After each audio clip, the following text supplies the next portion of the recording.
tuning in to another episode of the Barardo Podcast. I'm your host, Tony Barardo. Each episode I focus on giving you fun, entertaining content on health, happiness, positivity, and anything else that's important to us humans. If you haven't already, you can follow me on Instagram at the Barardo, and don't forget to subscribe to the show by visiting thebarardo.com/thepodcast, or just click that little subscribe button wherever you're listening to the podcast. Thanks again, and enjoy the episode. You're just funny. It's funny, the way you tell the story and everything. Funny how? Come here though. Yeah, he's crazy, see? Who are you? We interrupt this program to bring you a special report. Are you ready? Ladies and gents, hey, thanks for tuning in to another episode. So this is super exciting because it's rare that I get to do episodes where I get a chance to geek out and talk to fellow people, fellow geeks about, things going on in the comic book world. And of course, as you guys know, if you heard a couple episodes ago, I did a kind of DC EU recap.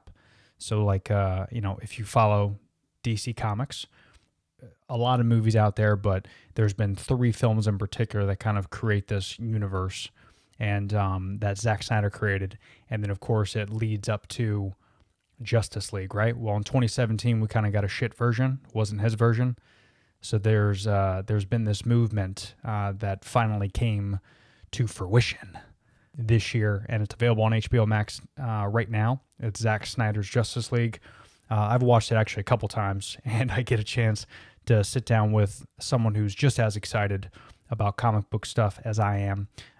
Tyrone Magnus, who you might have seen him on YouTube. He's got a great YouTube channel where he breaks down a lot of different stuff. He does some watch videos and reaction videos, and he breaks down different movies. Particularly, Zach Snyder's Justice League is one of his most recent videos that was really, really great, and he actually got a chance to interview Zack Snyder. So I wanted to pick his brain a little bit and just kind of get to know him a little bit and be able to geek out. So spoilers are ahead, FYI. If you have not seen Justice League or any of the DC movies, number 1, what the hell's wrong with you? Number 2, there is spoilers ahead. So be wary and be prepared. But we're going to get into it. Before we get into today's episode, I do want to thank, of course, our friends over at Superfat. Superfat has been, some great supporters of the podcast. They have tons of products from nut butters, keto cookie bites, baking mixes. Superfat literally is the go-to snack, folks. One of the biggest things that people ever ask me is, Tony, what do you do on a daily basis? How do you stay fit? What are the type of meals that you prepare yourself? Well, the good news with Superfat is they make it super easy to, have guilt-free snacks throughout the day, as well as meals. What is a meal, right? Well, a meal we always think is like a big dish full of stuff that we need. Well, as long as you're getting the nutrients that you need, it doesn't really matter how you're intaking it, right? Superfat's done a great job of creating these healthy nut butters that have all the nutrients that you need, as well as the good fats that your body craves, especially if you're, trying to stay active throughout the day. These nut butters are the way to go. So I encourage you to check them out, superfat.com. You can use the code BARARDO10 if you want to get 10% off your entire order. And I even recommend trying out their baking mixes. Even if you don't know how to bake, these are super simple. Just a couple ingredients, 5 easy steps, and you can have keto pancakes or keto brownies. Simply visit superfat.com, use the code BARARDO10 for 10% off your entire order. So thank you, Superfat. And I also do want to thank our friends over at Golden Ratio. Golden Ratio, friends, is my new favorite cup of coffee. You know me, I love caffeine. Well, the one thing I hate about regular coffee is it's super acidic. It upsets your stomach. You get that coffee breath. You get that stained teeth. It's just overall no bueno. Cool thing with Golden Ratio is you're going to get all the great benefits of coffee, including the caffeine, but none of the side effects because they slow roast all their coffee beans, so it drinks more like a tea, not a coffee. It's 5 times less acidic than most coffee beans out there. So I do recommend you give them a shot. You're not going to regret it. They have tons of really great flavors. It's not just that boring regular coffee blend. They have vanilla coconut, spice cookie, which is one of my new favorites, pumpkin spice. They have chocolate mint. I mean, all kinds of great flavors. You can visit drinkgoldenratio.com if you want 20% off, which why wouldn't you? Use the code TheBarardo. You're going to get 20% off at drinkgoldenratio.com. You can even follow them on Instagram at drinkgoldenratio. Okay, so without further ado, I'm super excited to introduce to you Tyrone Magnus. No, but other than that, I bet, dude. So first off, man, thanks for hopping on, man. I appreciate you. no problem. By the way, I love your YouTube channel. Thank you, man. Yeah, dude. Yeah. I love how you put all your videos and everything together. What program do you use when you do like chats and stuff? Is that other people's platform that you're using, or? Yeah. Okay. Look, I'm not an editor. So if you're like, well, it was really cool how you did this. Most likely I didn't do it. And like my reactions, I do little, phases out, stuff like that. But that's it. Dude, if there's anything I learned doing this podcast is it's all about the content. No one gives a shit about what it looks like. So as long as you got the good content, you're good. Because there's guys out there killing it, just looking in the camera, talking like this every day, and you've seen them. That's right. That's right. If they could do it, I mean, come on. Exactly. So I do want to get into, obviously, by the way, spoiler alert, anybody listening, I did kind of like a pre-roll and all my ads and everything beforehand. So I introduced you that way. I want to let everyone know that there are going to be spoilers. We're going to talk big time Justice League. I know you've done a bunch of these videos anyway. And I even did a podcast where I talked to my buddy who I grew up with, and he's a big DC nerd like I am. And we talked about the DCU and, the pros and the cons. And we did that before we watched Justice League. So we kind of binged all of Snyder's films and even Wonder Woman, Aquaman, Suicide Squad, all that. And then I watched Justice League midnight. Made it that much better, right? Bro. Ridiculous. Ridiculous. Now, quick question. So Shoot. You're doing a podcast right now. Yeah, man. Live? No. I'll post it probably this week. Okay. Yeah, I just wanted to make sure. So they're gonna see this or hear it? Both. Both. Yeah, so I got a YouTube, and then most listeners just end up doing like Apple, Google, Spotify, I'm on all that. But yeah, my YouTube channel, I just started recording my podcast on video probably 20 episodes ago, and I'm like 100 episodes in. So I realized like I need to start like putting out video like 20 episodes ago. So I started doing it. And it's getting there. My following was getting there, but I noticed like people like the clips more on YouTube for me anyway, for my show. And then, that's the Rogan style. That's the Rogan style. If I could only be so lucky. Hey, well, he's been in the business for a long time. So that's right. Yeah, 11 something years or something. Reputation over years and years. So that's right. So before we get into the epic, unbelievable visual masterpiece that is Zack Snyder's Justice League, let people know a little bit about your YouTube channel, because I know a lot about it, and the watch videos that you do and the reviews and all that, but kind of walk us through a little bit about what you do and why you're such a nerd. Okay. So that's funny that you said that, because and I apologize for eating on cam. It was a long thing before I had to get something in my stomach. It's all good, man. The lady bring me a smoothie, so I'm gonna sip on that a little bit in between. But enjoy. I'm jealous. This is what I found out. So first of all, I used to be a nerd. However, now I'm a geek. Ooh. You know the difference? I do. Yes. A guy told me, he was a customer of mine when I was in sales a few years ago. I was selling him a security system. Mm-hmm. And I said something about nerd, and he was like, no, I'm not a nerd. I'm a geek. And I was like, what's the difference? He said, nerds are socially awkward. And I was like, oh, yeah. See, so nerds usually have a harder time. That's correct. Than geeks do. That's a good point. So, yeah. It's almost like you're a blossom nerd when you're a geek. That's right. Yeah. So you kind of start off as a nerd, being kind of introvert, and then once you can expand that a little bit, and you can geek. Yeah. That's why they always say that, and I assume that's why they say geek out. Like I always geek out with me and my friends. You know, Yeah. a nerd would just be in a room just doing a little blog by himself and not talking to anybody. Yeah. Right.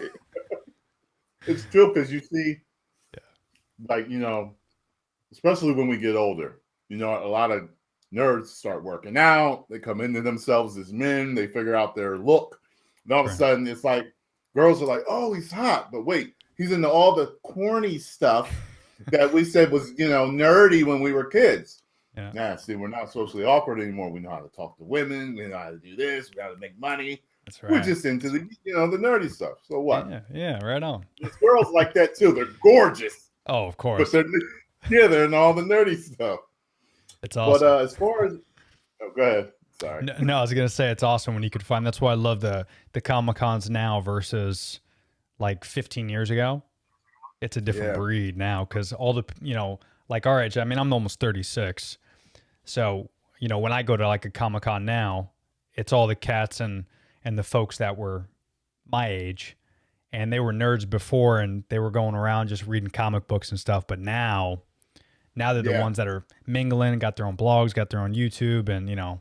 They could really get into it. So, but yeah, man, nerds and geeks run the world anyway. I agree. Now it's become fashionable to be one. You know what I'm saying? Right. So I think, you know, people are realizing that just being the dumb jock that's cool, it doesn't have that much longevity. That's right. You know, in a lot of, you know, realms there. But as far as the channel goes, like you want me to tell you where I started, or yeah, that'd be great. Yeah, because I know you got a lot of different. Talking so long.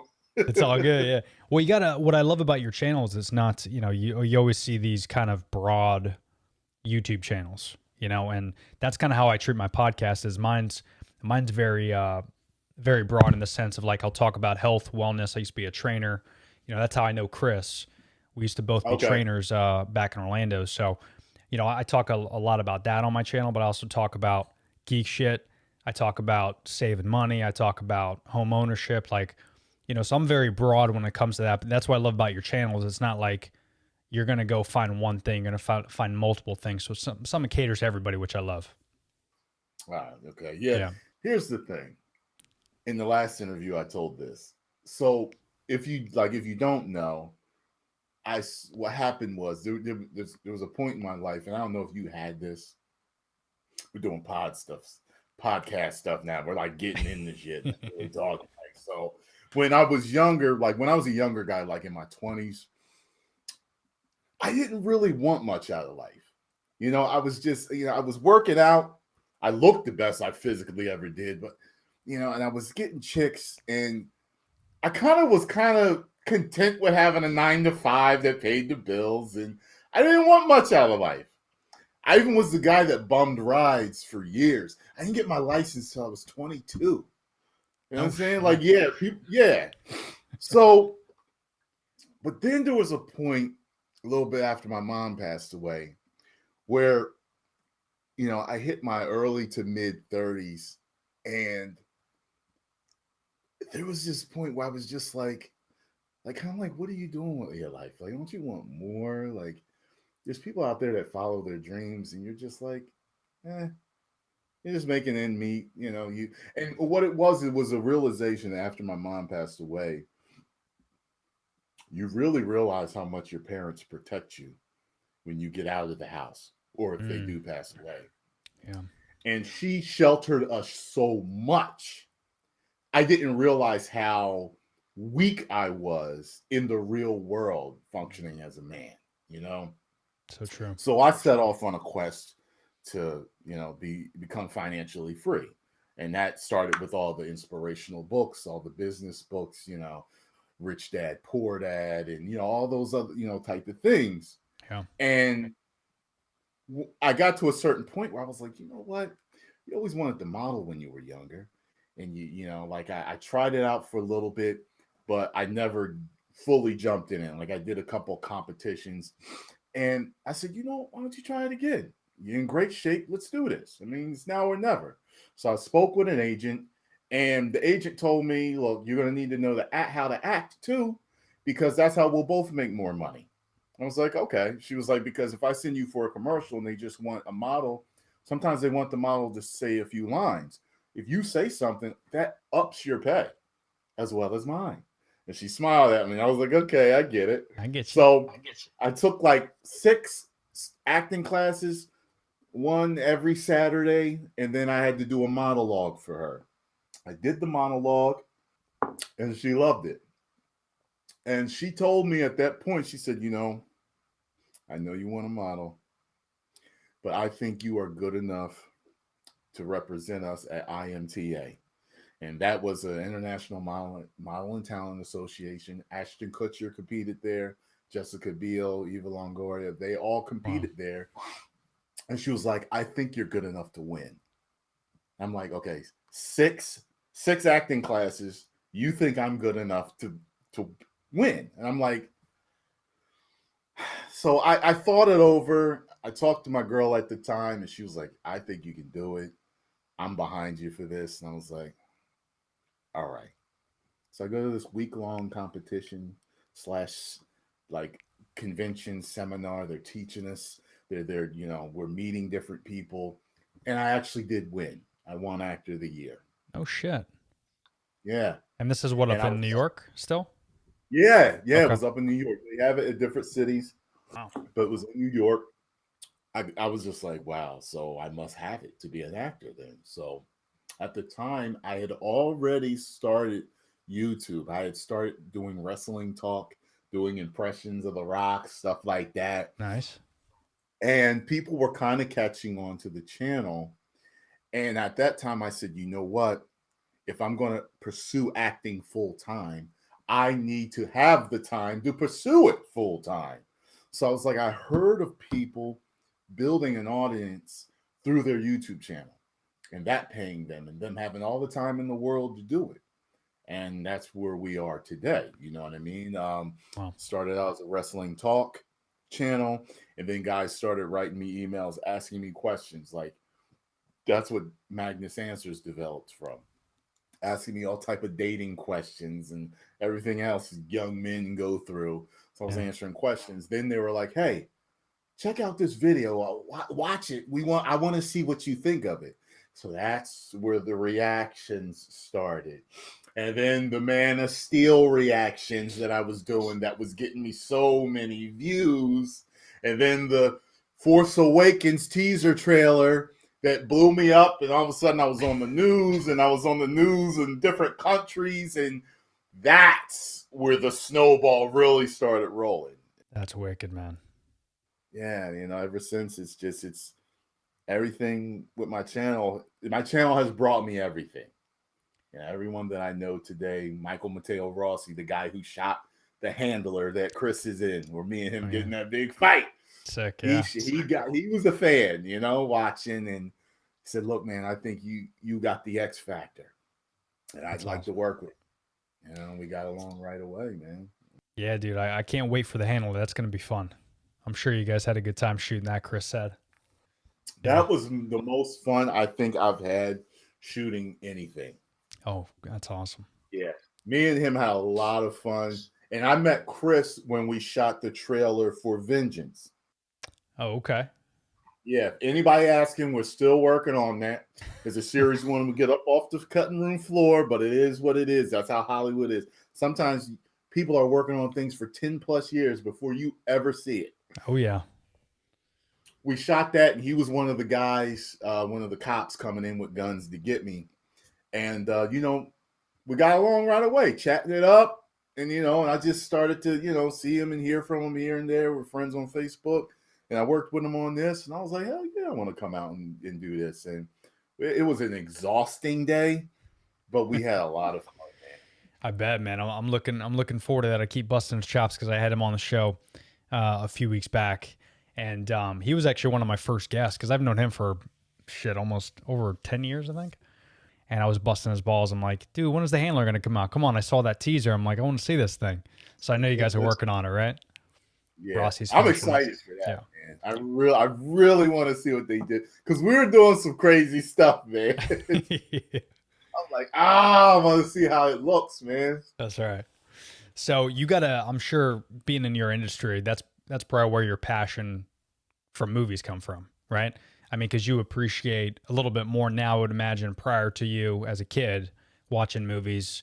You're more like in awe and shit, but especially when I talk to Chris, he's like, it's different now because before we always used to look at movies like, hey, that's a great movie. There's, I grew up with Jaws, The Godfather, like, Goodfellas, like those type of movies. And I'm like, cinematography is great. That's great. It's a great story. But then he's saying, and maybe you could relate with this, when you're an actor and you see the behind the scenes, every movie you watch, sometimes you get, like you pick it apart, but then more often than not, you're always looking at like, they did this way, they did that way, and you appreciate the film aspect a lot more because there's so much involved. People don't know it's not just a couple cameras.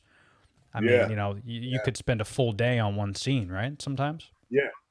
Yeah, because they, like, for example, people don't think about this, but a scene where me and you are talking to each other, they have to shoot just my face at one point talking to you, and they have to shoot you talking to me, and then they may want to shoot another one from the side getting both of us, and then maybe from above or whatever other artistic angle they want to shoot it from, and me and you got to deliver those lines every single time, and we may mess up. Yeah, and we may be laughing, and that's how it is. And it's like you'll spend a few hours on one scene and you're like, oh my God. And then you're going off to the next scene where they have to, there's makeup, there's lighting, there's sound that they all have to get ready, and you're sitting around waiting. What are you gonna do? That's why you'll see on TV, I'll be in my trailer. They do that because they know it takes time to set up the next shot that they're gonna do. So it's like, just let me go to my trailer. I'm gonna relax. It's grueling, I'm sure. Yeah, and it's grueling, but it can be. It's very fulfilling when you finally see your finished work, the end result. Yeah, which leads us to the big reason why I want to talk to you, because I was definitely talking to Chris a little bit. I was texting him back and forth. He's like, yo, dude, you should reach out to Tyrone. And he sent me your YouTube channel a few weeks back, and I saw you got a chance to sit down with Zach Snyder and interview him. What was that like? Holy shit. I was like a little girl. I was like a little girl screaming inside. It was great. Man. You held it together probably more than I think I would. So congrats. That's where the acting comes into play, right? Man, I was like, okay. Yeah, I was like, okay, now play like you're not that excited. I had to act like I wasn't that excited. No big deal, just Zach Snyder. Man, you know how that came about. What happened was the Twitter channel, I think it's called hashtag. Wait, hold on. Let me make sure I get it correctly here. Yeah. They got in contact with me and they had let me know. Hashtag restore the Snyder. Oh, they changed it. It probably was hashtag release the Snyder Cut beforehand, but they changed it to restore the Snyder Cut. Yeah. Restore the SnyderVerse. Which we're going to talk about that a little bit later too. Yeah. So they're at RT Snyder Cut. That's what they are. Ah, okay. And they got in touch with me and they were like, listen, you don't know how instrumental you were in getting this done. And I was like, really? And they're like, yeah, like your videos really helped get this, keep this movement going and getting it out there. I was like, wow. And they're like, so thank you very much. And this and that. And we spoke to Zach and his team about working with you. Because of how much you've done. And they're like, yeah, they'll be getting in contact with you. And I was like, really? So a couple of days later, they emailed me and they're like, hey, we'd like to work with you on promoting, the Justice League coming out, his cut. And I was like, okay, what do you guys want me to do? And they're like, well, we're thinking about a straightforward interview. And I was like, okay, cool. And I don't consider myself a person that likes to interview others. I prefer to work with them. And I'm like, I want to be in the movies. But it's like, hey, this is one of the guys I look up to. I've been wanting to work with him for years. I'll take anything I can. Just talking to him, So that's what they told me, though. They were like, if you have any other ideas, though, we're willing to discuss that, too. But I just couldn't think of anything else. Yeah. So they put me in a press junket where you basically stand, you're sitting in a virtual waiting room in line waiting to speak with him. And they gave me 4 minutes. So I was like, okay, in 4 minutes, I got to ask him specific questions. Mm-hmm. And I talked to one of my boys, and he was like, yo, you got to ask him about the black suit with no cape and the long hair and the beard or something with Superman. I was like, you're right. I got to ask him that. And I got to ask him about the cape flapping, because his capes are almost, they're an integral part of the characters that have iconic. Capes. Iconic. Yeah. Yeah. They come to life. So I had to ask him about that. Yeah. And I forgot what the other thing was that I asked him. Oh yeah, would he come back to finish the SnyderVerse? Right. I loved his response. Never know. That's when I was like, oh. That's how you know they're probably in his ear. Mm-hmm. Because right after that interview, Grace Randolph had said on her Twitter that they want it back, and that they may want him to direct Wonder Woman 3. But the fans are, oh well, and such and such is already signed on to direct. You don't know. Things change all the time. Oh yeah. And then they got the president of Warner Brothers or whatever, CEO, said yesterday that it wasn't going to happen. I saw but that. Then I'm hearing people were like, listen, she doesn't have the say though, because AT&T, who bought them, that guy, mm-hmm. he likes it and mm-hmm. wants to continue it. So people are like, just wait and see. That's right. Well, especially with word. Yeah, and especially with the tractions it's got and the reviews it's got. I think people now, didn't it just come out the other day where it was the second grossing DC movie? Really? I think that came out. Yeah, I know for sure. I wrote down Rotten Tomatoes. It went from 2016, which was the original, it was 40% on Rotten Tomatoes, which was the third worst movie in DCEU. And then now I think it just got bumped to number 2, right below Wonder Woman. And then Shazam's number 3. So it's got traction. Yeah, and for people that don't know, I talked a little bit about on my podcast a couple episodes ago where I kind of broke down the DCEU a little bit. But for people who don't know, because you were one of the, I would say you gave released the Snyder Cut a nice little defibrillator amongst many. But what do you think was the reason why this was so important to do, to give this Snyder Cut a chance? Like, what started the hashtag, if you know the backstory on that a little bit more in detail, and then why do you think it was so important to the universe here? Well, to me, it was he never got a fair shake. It was like you brought in someone else to finish it.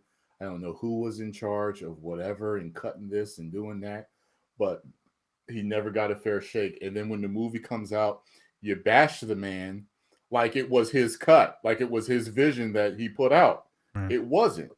And it's like, even like if you go back to Batman v Superman, it came out, it was divisive among fans, even though more fans liked it than didn't. They still wanted it to be, more fans liking it. And they're like, oh, he doesn't know how to tell a story. He doesn't know this. He doesn't know that. Then when the Ultimate Cut comes out, where he puts in the stuff that they made him cut out that told the story, all of a sudden it's cohesive. So it's like he didn't get a fair shake with that until that. And I said, look, whatever the man puts out, look, his daughter passed away.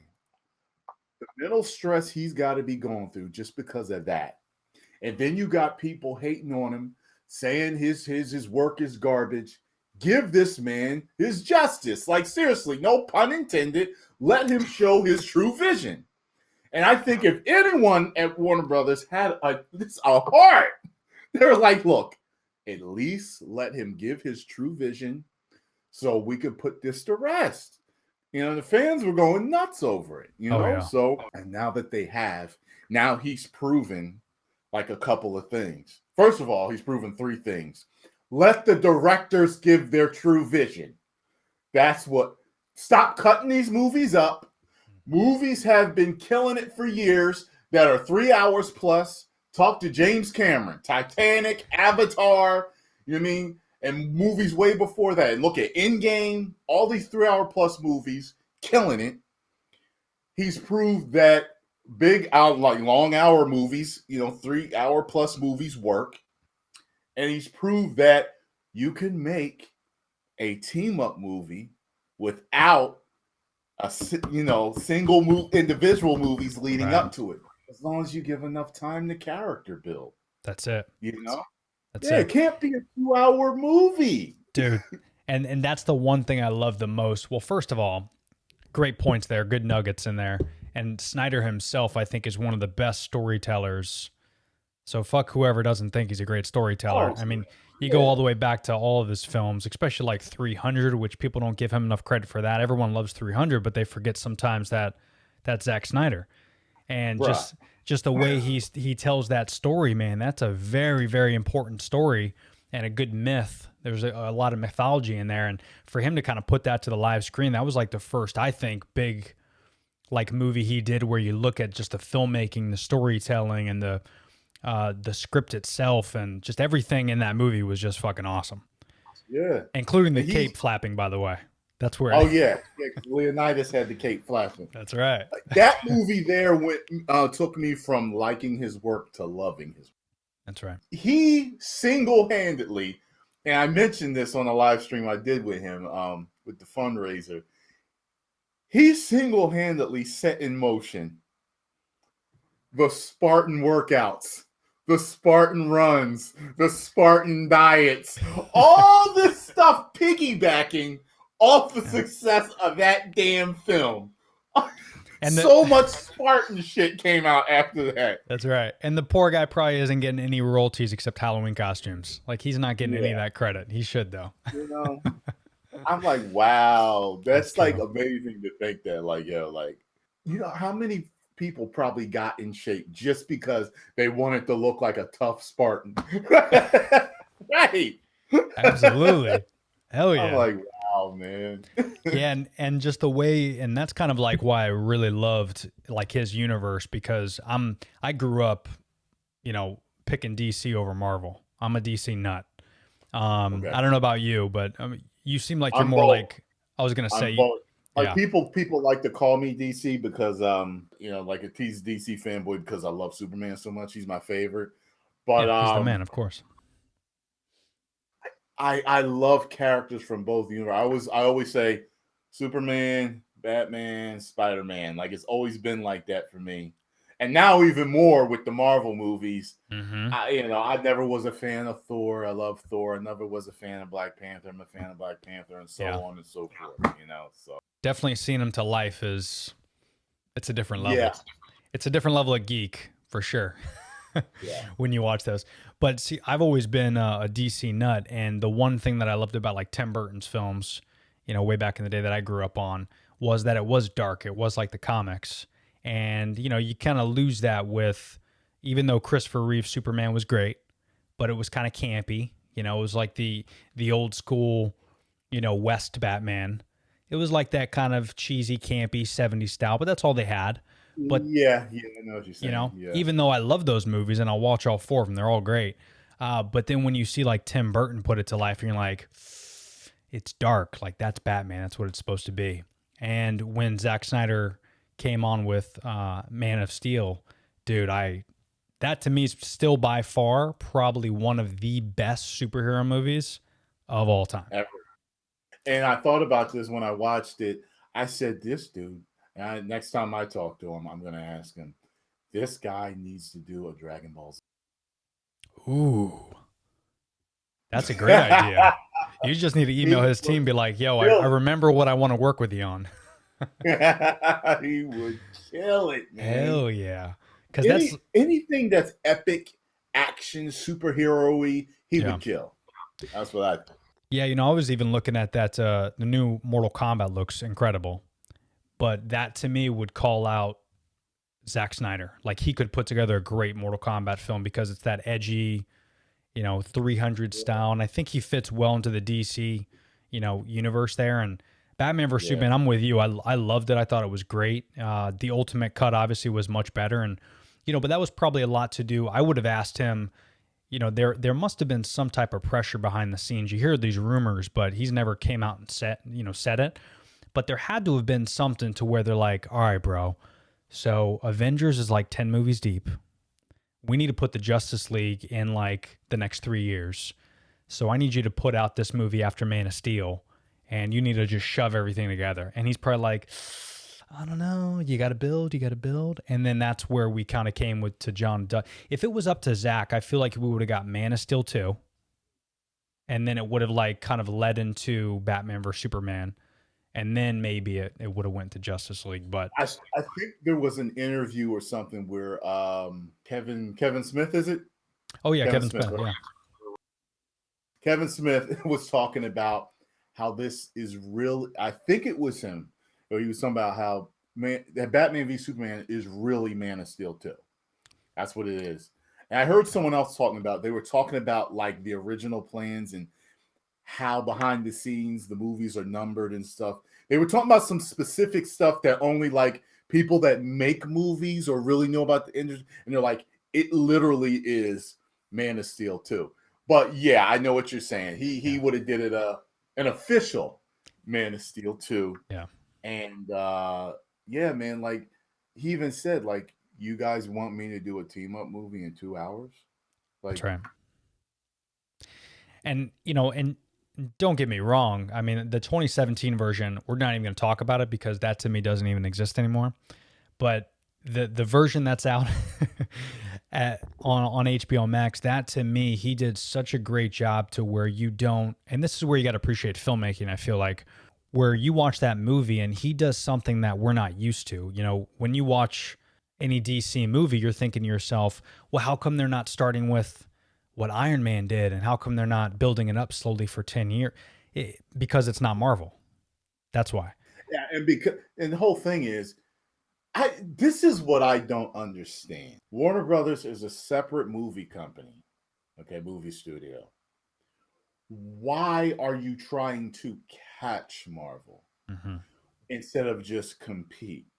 You may have started your race later, but you're Warner Bros. You have put out some phenomenal movies over the years. Just run your own race and stop trying to catch them. Blinders I think on, man. they don't understand that. I don't get it. You know what I mean? And they just got done the Nolan trilogy and stuff, and they were doing great. So just go at your own pace. Yeah. We didn't need a Justice League movie. Just run your own way and pace, and they would have been fine. But Zach showed if you went and put out his Ultimate Edition, first of all, a Batman v Superman, and then put this out, then you wouldn't have been dealing with all that hate from people. That's right. And I always tell people, I was telling my buddy, because he watched Justice League, and the last time he saw a movie was 2017, Batman vs Superman, right? 2016, whenever it came out. And he watched that, and I'm like, bro, you want to do yourself a favor before you even finish that, because he only did like an hour. I was like, go back, watch Man of Steel, then watch Batman vs Superman right afterwards, the Ultimate Edition, because it's all on HBO Max, and then watch 2021 Justice League, and you're going to be like, this is better than Nolan. This is better than Avengers. The way they told this story was just, again, Snyder probably could have done it even better, but the fact that he only got X amount of time and the little money he had to do some of those reshoots, man, he set up so much stuff and told that story so well. And especially when you watch this other version, oh my God. Yeah. He sets up so many of those solo movies. Like if you didn't see Aquaman or Wonder Woman, the ending of this Justice League sets all that up beautifully to where you can really have a sick. It was the very like Lord of the Rings feeling. Yeah, to me. And I heard that's how he pitched it to the Warner Brothers, execs. This is Lord of the Rings for DC. Like, sick. Like to me, like the best comic book movies that I've seen recently, in our recent present time, to me, Infinity War is definitely one of them. Oh, yeah. And like Captain America, Winter Soldier. Like I usually hear those two the majority of the time. Sometimes Civil War thrown in there. Endgame, it was the finale. It was like that last hour after, Thor calls the hammers to him and they get the fight. That is just, but as a whole movie, something that I could sit through and watch every day, Infinity War is like that one. You know what I mean? And to me, this 4-hour Justice League is right there with them. Oh yeah, couldn't agree more. And you know, because you know, as a movie, like especially when you're a super fan of these movies, you'll find that the more you watch them, you speed through certain scenes. You know, there's not too many movies that don't make me want to do that. Right. You may do it from time to time, but the ones that you can really just sit through and watch every scene and just love it and enjoy it and not just skip to the action, to me, that's a sign of a really good action movie or superhero. Yeah, I agree. Like Civil War is one of those ones where I'll like cut to, if I'm like on the bike or something and I'm watching it, you know, in my gym, I'll cut to the action scenes just to kind of get me, you know, riled up. Yeah. But yeah, Justice League, I could watch that entire. Again, it goes back to Zach's storytelling. It's the build up that you get from it. So, I was really impressed with it. I was super happy, and I've definitely felt satisfied. But man, I fucking when I saw that nightmare scene at the end, I was like, you cannot end this. Like, is there another 2 hours hidden somewhere, Zach? Where's it at, bud? It was one of those things where I could hear the Warner Brothers execs saying, "We give you an inch, now you want to take a fucking yard, man." Because I was thinking to myself, well, y'all gotta finish it now. Now you gotta finish it. Yeah. You gave us the Snyder cut. I want to see the rest now. Well, that's the one thing I love too. I wonder if like Zach, to give him a middle finger, was like, you know what I'm gonna do? I'm gonna set up so many fucking little breadcrumbs and like adding in, spoiler alert, again, I warned you guys, adding in Martian Manhunter when we first see him when he left Lois Lane's apartment. And I didn't expect it. I was just like, what? Yeah. And I knew what was going to happen at the end. Him planting that seed, and then, you know, everything leading up, like, you know, a Flashpoint movie, he sets that up gorgeously. I thought that was really well done, the way he, you know, turned back time, and, you know, the cyborg, the origin story there, and, you know, kind of we're figuring out these characters individually where you literally scratch like wanting it. Like he does a good job of getting you addicted to it. Yeah. And I feel like he did that because he knew we were going to cave, and we were going to immediately say, release the SnyderVerse. We were going to blow this hashtag up like crazy. I post it almost every day, man. And, you know, it makes me think, you know, the one Warner Bros. President, I'm going to go back and say, you know, she said that it wouldn't be part of the extended like DC canon. And I'm like, oh, I can tell it pissed you off. I'm like, you know what? To me as a fan, it almost doesn't have to. Let it live on HBO Max and make a killing there and show you. And I hope like it runs side by side with like some mainstream stuff and it competes right with it. You know what I mean? No it's like, oh, who should you have made canon now? You know? Yeah, it's like, you know, and again, I'm sure Snyder looked at that and, you know, she said that, and it's like, okay, it's not like this is part of any universe. This was just a separate one. And, you know, I even said this on my last podcast with my buddy. I was like, we were talking about ideas because, you know, I'm a big animated nut as well. And like the Flashpoint animated film, I don't know if you watch any DC animated stuff. Watched it 2 days ago. I had to fill the girlfriend in on it. Bro. We watched Batman and Superman Apocalypse. Great one. Then we watched that with Flashpoint. Yep. And then I put on Justice League War. And we watched something else last night. I can't remember what it was. But yeah, I love that movie, man. They're awesome. And what pisses me off the most, we were talking about this on my last show, is like they have such a great arsenal of animated movies that you can literally take every single one, make that live action. Yes. Fuck the DCEU. Just create these movies. Like the Killing Joke is one thing I'd love to see with Batman and Jared Leto, Ben Affleck and Jared Leto, because the Killing Joke would be freaking sick live action. The only thing to me, they would have to cut out. I didn't really like that extended romance between Batman and Barbara. It didn't work for me. Yeah, that was a little much.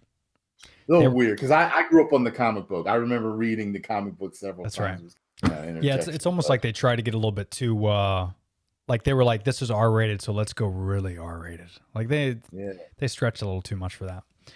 But I got a big feeling in that nightmare scene. I was like, man, these two together, like this dialogue that they're having, I'm like, man, I'd love to see them blossom. And again, you could do that, and we were talking about this, relating it to Flashpoint, especially because now we know how powerful Flash is, right? He just went back in time. He rewind everything, right? Like, people don't understand the power of Flash. He's one of the most powerful superheroes ever.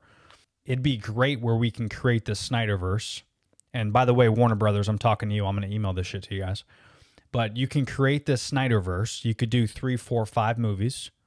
We're not selfish. Just give me a little love. Give me Justice League 2, Justice League 3, maybe something with Jared Leto and Batman, maybe a Batman solo movie with Ben Affleck.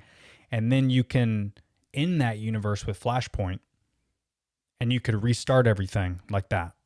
And you could reboot the characters, but to not give like guys like Jared Leto and Henry Cavill, I mean, don't get me started on fucking not giving him another movie. Henry Cavill was meant for that fucking role. Yeah. He's a great Superman. He really is. What is it with people not getting their fair shake in these movies, man? Oh, man. And it's a lot to do with, I'm sure it's, contractually, and maybe it's money sometimes, maybe it's not, but I think a lot of it just has to do, and you made the point earlier where it's like, these studios are not letting the directors kind of share their whole vision. And if you just let them do that, I know it's going to cost you a lot of money to do it, but it's better to do that than do something like this where now you're backpedaling and, you're losing the attention of your DC fans just by, not trusting the process. It's costing you money, but you're going to make more money. Yeah. And now in Air has got that movement. You know what I mean? And people want to see it. Yeah. And I didn't like Suicide Squad, but there were certain parts I liked, but I didn't like it as a whole. But I want to see what he had in store for us. Yeah. It's like I got it. Wasn't I was a fan. You put it this way: when Justice League came out, at first I gave it 4 out of 5 stars. Then after letting my brain settle, I dropped it to 3. Yeah. And I did it in the same night. I was like, no, that was just an average movie. 2017. So for something, so something that's just like like the Suicide Squad that I considered less than that, and you got me wanting to see it, somebody that didn't like the first one, you know what I'm saying? Like I think that shows that Ayer deserves a chance. That people that didn't even like the original one want to see it. Absolutely. Because Zach flipped the world on its head with that, because it's like, this is really different than what we saw in the theater. And just, of course, there's going to be certain, no, it's still trash. But we're not talking about them. We're talking about how majority of people are looking. And it's like, well, if he could do that with that, what the hell would Ayer do with Suicide Squad? And what people don't, this is the crazy part about it, what people don't know is he only did a couple reshoots. That nightmare scene, a couple other things. Most of the stuff was done CGI. All that stuff was in the original film. Like, he just had to pull out of the basement. Like, people think he reshot the whole movie. No, this was literally exactly what he wanted. And Steppenwolf, everyone's like, I talked to my buddies, like, how come he looks so different? I go, you mean better? That's how he was supposed to look. And then Whedon came in and freaking marveled that shit and made it look all hokey pokey. And like that Russian family that they ended up saving at the end, it was, for some reason, that was the house that all the demons picked on. Like, there was no other families around. I mean, come on. I was watching a little bit of the not the original, but the Joss Whedon cut of, and it's like there's a couple parts in there like that I actually did like, but like I even thought it was funny when Flash fell on top of Wonder Woman.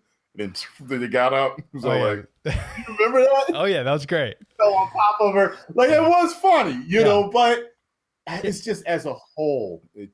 Well, and one thing he added in that wasn't in the Snyder cut is Whedon added in when Superman got resurrected, and he's beating everybody. Obviously, the Snyder cut, it was so much better because it was so prolonged. It was like another extra 3 minutes. It was incredible. But Whedon did add a line in there that I thought was great. He was beating the shit out of everybody really quick, and then right when he saw Batman, he goes, "I know you." Oh yeah. And I was like, all right, I get it. Yeah. And then, like you said, like there's a couple other little moments there here and there, but Yeah. I'm so set on the fact that Whedon came in and they brought him in because they thought they could trust him, and again, I'm sure that was the best guy for the job. But then there's also a little part of me that maybe Marvel Studio was like, all right, Joss, so we want you to get in there. Oh. We want you to make some changes. And when it's all said and done, really fuck up Henry Cavill's face. Like, do the reshoot and then just approve it. Give it the green light. And let's really take this Marvel universe to the next level. I feel like would be nuts if he was some type of sabotage master sent in by them. he took the dive. Like... Wow, that would be nuts. I didn't even think about that. Bro, how you going to do those reshoots? And we know the reshoots with Henry Cavill was because he was in the middle of Mission Impossible and he had the mustache. And by the way, side note, Mission Impossible, great movie with Henry Cavill, is fantastic. And they had to do the reshoots because, the movie was finished, right? Zack Snyder's version with Henry Cavill was done. And he brought in those reshoots and they had to adjust it and take out the mustache because he wanted to add new scenes. But again, if I'm Joss Whedon and I see the final cut of my movie and it's about to launch, the very first scene was Superman getting videotaped on a cell phone and his face was totally fucked up. Like, how do you give that the green light, bro? How can you sign off on that? I don't know. I would like to ask him myself. I'm Being suspect. in this business for so long now, with 9 years being on YouTube, I realized that having rubbed a little bit of shoulders with some people in Hollywood, I'm realizing that it's very similar. And people put words in people's mouths and cut up interviews and try to make it look like this person said this and that. And while there are some things I do believe and don't believe, there's certain ones I would like to just sit down and pick their brain and ask why. Like, bro. Was it an exec's choice to do that? Was it your choice? Whose choice was it to do some of these things, And that's just Hollywood, huh? Yeah. Hopefully, hey, look, I've done a couple of movies and the small projects, and I'm hoping everything, knock on wood, I hope that I'm getting a fair shake in my movies, man, because like I really felt bad for Leto at one point because like I didn't really care for his Joker, but I thought that his Joker had promise. And then when I heard that he was furious with them cutting so much of him out, and it's like, damn, okay, so we didn't really get to see his full performance. Now I want to see it. That's right. That's one of the other reasons why I want to see the Ayer cut. The Ayer cut, yep. And, he even said that when the movie first came out because there was more in the trailers of Suicide Squad of Jared Leto's Joker than the actual movie. Part of his face all burnt or something. Wasn't that in the trailer? Yeah. Which his face is all messed up or something. Fucking awesome. And then, what sucks is if they just brought out the original, then we would have had probably a Joker and a Harley Quinn movie instead of Birds of Prey, which Birds of Prey wasn't bad. But again, that was like throwing the dagger to Jared Leto. Birds of Prey, I was just like, I didn't like that either, man. I was just But dude, would have been such a different movie if it was the Joker, if he got plenty of time. Because the only reason, let's be honest, the only reason he wasn't in that movie was because critics just slammed him. But similar to Zack Snyder, if you don't see the whole movie, of course you're not going to appreciate it. That's with anything. And it makes me wonder, because I heard someone say this somewhere else, I don't know what it was, but it makes me wonder, over the years, even from children, that we've been watching movies, who has this been done to? That's right. Whose career has it made or broken because they chose to cut it up, chop it up, and not show this person's true vision? All these years of movies. Shame. Yeah, dude, my bad. I didn't even notice. We're almost an hour in. Jesus. Yeah. All right. Yeah, I could talk comic books and movies all day. So yeah, the only other thing I kind of wanted to get with you on is, so two things. Number one, what do you think is the future of the SnyderVerse? What would you like to see? In your humble opinion, what's the perfect world? Man, look. Well, what I think and what I want are two different. You know what I mean? Look, fans are chomping at the bit to see what is going to happen. I think there's going to be so much pressure put on them for them to finish that they are going to finish it probably on HBO Max. Yeah. In a perfect world, it'd be also in the theaters. Since they want to make this whole multi-dimensional, whatever, extended DCEU, you have all your different facets of your extended universe. This parallel universe, this all being released in the movies, killing it. That's the perfect storm for success for me. You want to do J.J. Abrams? That's fine. I love J.J. Abrams. I think he's a great director. Do I like everything? No. But who does like every single thing another film director has done? I think he could probably make an incredible Superman. The problem is you're leaving us wanting more and not letting an already great director not finish his, vision for the rest of it. A smart business choice would be to get it all done.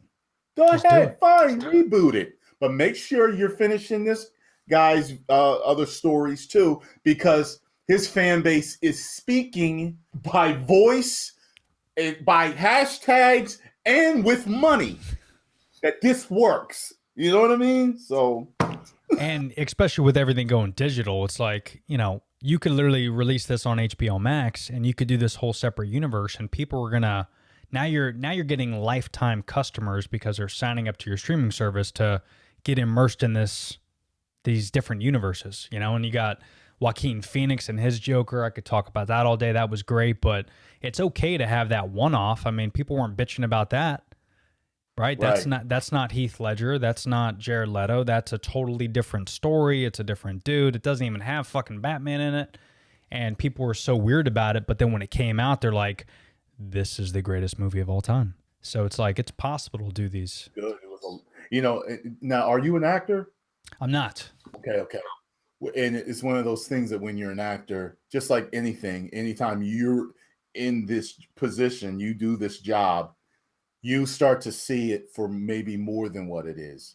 And I realized how much he put into that performance. And I was just like, man, dude, I'm like, he really killed it. Yeah.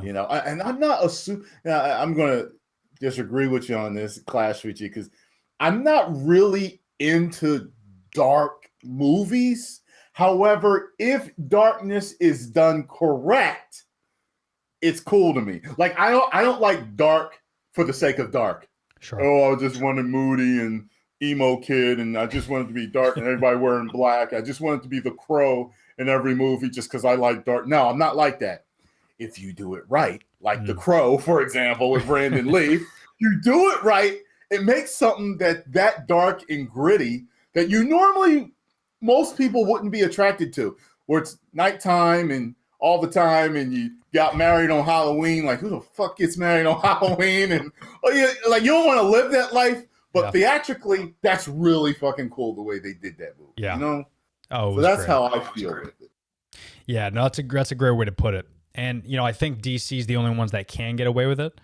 But you look at something like Suicide Squad's a good example to where that could have probably been less dark and like less witchy and less CGI, whatever the fuck they did there. If it was a little bit more like, come on, dude. But it was so I'll tell you this. Oh, go ahead. I was just gonna say you could have made that so lighthearted and kind of like a R-rated Avengers, but with funny commentary and good action scenes and a little bit more lighthearted, as opposed to so dark and gritty and you had to squint like halfway through. That's an example of when not to be dark. Like, you didn't have to be dark for that one. It makes me think of how, and it's funny how they like to blame Snyder again. First of all, when Man of Steel was being developed, do you remember how they were talking about they wanted it to be darker and grittier and more grounded in reality, like the Nolan Batman? As a matter of fact, Nolan was producer on it, right? So Nolan's got some say in this. So they made it more like real life. You got this guy coming to Earth. He's not just, oh, I'm here to, to save people and, stand for the American way. It's not All Might here. It's, he's not a parody of himself. No, this is a guy that grew up with us, that has to control his powers. He's conflicted. He doesn't know whether to save people or not. You would be messed up in the head and kind of down and maybe a loner and not know what to do with yourself. But from what I hear, Zach had a whole plan for this to where he eventually becomes that happy, sunshiny Superman that we all know. But it's an arc. That's right. You know what I mean? So yeah. And that's how it could have been done. So hopefully we get a chance to see the SnyderVerse. I'm going to hashtag the shit out of it as well, because I think he needs to complete this thing and give the fans wanting more. And again, if you want to reboot everything, I mean, look at what happened, with the Batman, right? It was going to be Ben Affleck movie. Now it's Robert Pattinson, which, looks good. I'm going to see it, but that's a totally different universe. It's okay to have multiple universes. Don't do what the Avengers did. They've done a great job with it. They've perfected it. Do something different. And I think we'll be in the right boat. So Warner Brothers, get your shit together. Only two scenes for me in that trailer that really did it for me was the Batmobile firing up and him punching the hell out of that dude. I don't know how many times he hit him, but I was lukewarm until it showed him beat that dude down. And I was like, goosebumps. Okay, maybe you got it, Pattinson. That's it. Because I'm not going to hate on you, man. I'm one of those guys. Like, I saw how people didn't want Heath Ledger, and we saw what happened. People didn't want Gal Gadot, me being one of them, and Ben Affleck, me being one of them. And they all proved us wrong. So, and that was years ago when I was a younger fan, and I've realized, do not put anything past an actor. That is their job, to fool you into thinking there's someone else. And they did those jobs. That's right. Great. That's right. Well said, man. Well said. And last question, then I'll let you go. If you had to pick your favorite scene in the Zack Snyder's Justice League, what would it be? God. If you had to pick. Okay. It's a tough one. It's going to be between the opening scene with Wonder Woman. They made look. It's funny because usually as a guy, I don't always think the chick fights are the best fights in movies. They're usually not. But man, the way she was deflecting those bullets and kicking ass, I was like, this is like one of the best scenes in the whole damn movie. And by the way, it was like 5 minutes longer than the 2017 version. It was epic. I really love that scene. That's a good call. And I like when Soups come in at the end. I do. I don't know if you saw the live stream. I almost felt bad for Steppenwolf. He was beating him down so bad. That was great. He just kept hitting him. Well, dude, laughing. And he can't. Horn off. I was gonna say he couldn't hear out of one ear. It's gone. I was just like, dude, thank God Darkseid opened up that portal, bro, because Steppenwolf was about to get bum rushed by some fucking laser beams. That was a great scene, man. I couldn't agree with you more. For me, the one of my favorites, and it's tough though, would probably be when Soups come back finally in the black suit. That was great to me, especially growing up in the comics. And I like how you asked Zach about the mullet. I think he made a good choice. I don't think fans would have appreciated that unless you're a diehard fan. You would know. Here's the thing. But I knew asking Zach. I don't think I said mullet. I think I said long hair. Yeah, he said. And mullet, think if did you ever see that picture that came out by Boss Logic? I could have. I think I remember. Yeah, but this was a while ago. It came out. Yeah. Oh yeah, it was a while ago. Yeah, and a couple years ago. Let me see. I think, do I have it in my screenshots? Because I was looking for it the other day. No, I don't have it in here. I thought I did, but he was in a black suit and everything. Yes, black suit, glowing red eyes with long hair, no mullet, just long hair, Right.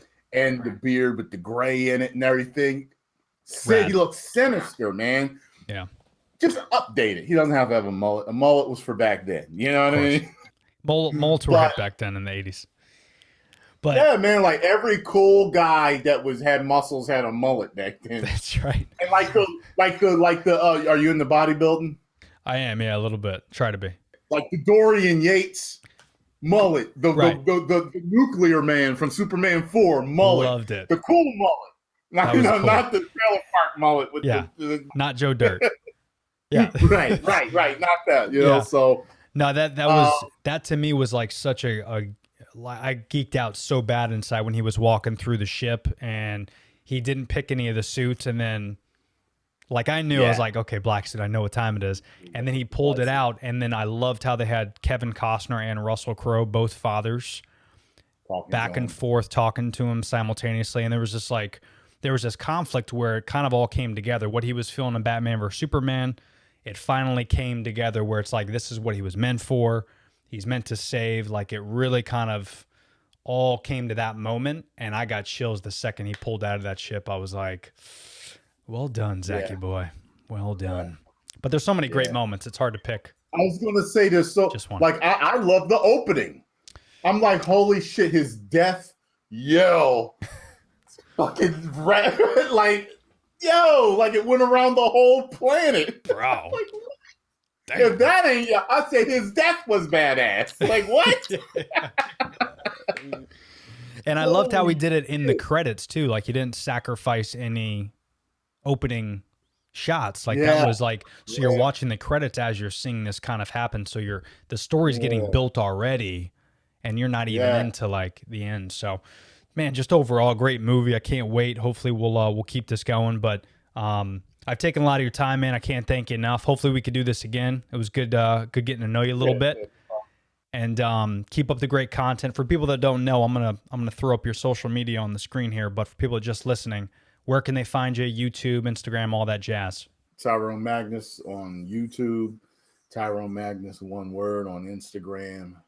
The Tyrone Magnus on Twitter. And Tyrone Magnus on Facebook. Boom. I love it, man. We'll keep up the good work, man. Appreciate you, and hopefully we'll connect soon. All right, man. It was good talking to you, man. You too, brother. Be good, man. All right.